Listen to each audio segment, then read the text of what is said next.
Baik Sobat Warta Kota dimanapun Anda berada, pada tanggal 19 Desember 2025 lalu terjadi insiden di mana di lapangan latihan TNI Angkatan Laut di daerah Gresik, Jawa Timur itu adanya dua siswa yang terkena proyektil atau peluru yang menyasar ke sekolahan di SMPN 33 Gresik, di mana dua orang siswa ini mengalami luka di bagian jari kiri dan satu orang lainnya mengalami luka tembak di punggung sebelah kanan dan tembus ke bagian lemaknya yang ada di bawah pinggang.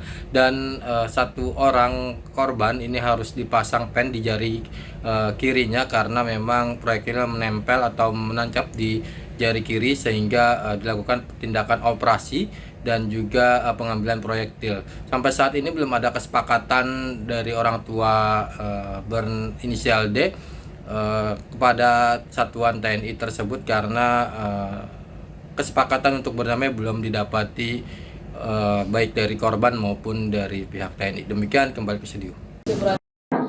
Terima kasih. Perkenalkan, saya Dewi Murniati, orang tua dari korban Darel Fausta Hamdani, siswa SMPN 33 Gresik, usia 14 tahun.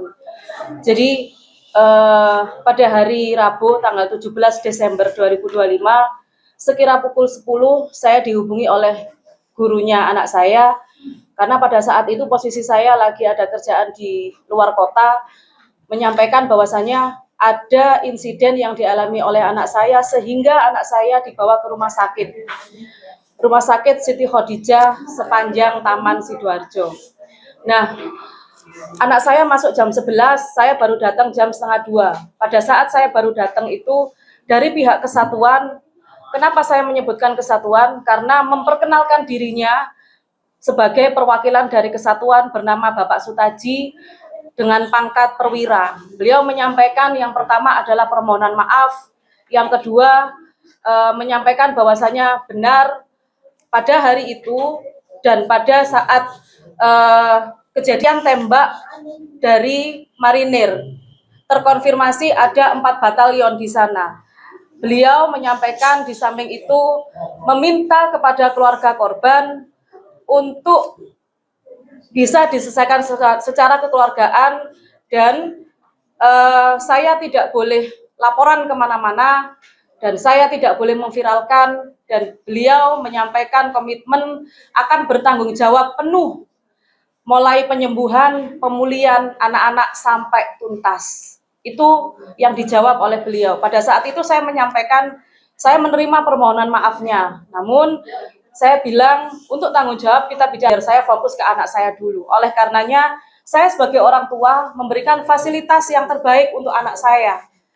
Di situ sebelum anak saya dioperasi juga ada beberapa orang-orang TNI, ada yang berseragam, ada yang berpakaian intel. Salah satunya adalah setahu saya beliau berpangkat melati, saya kurang tahu namanya.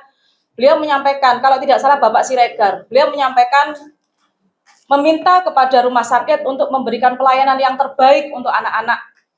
Dan ngomong langsung kepada dokter yang rencana akan mengoperasi anak saya, Dr. Arif Ortopedi, bilang diberikan pelayanan yang terbaik, obat yang terbaik. Kiranya di dalam rumah sakit itu tidak mensupport obat terbaik, dipersilahkan untuk ngambil obat di luar.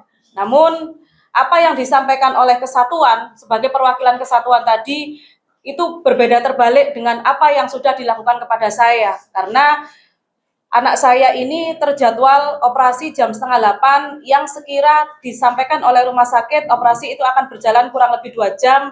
Saya mengantarnya masuk ke ruang operasi sekitar jam 7:30 malam.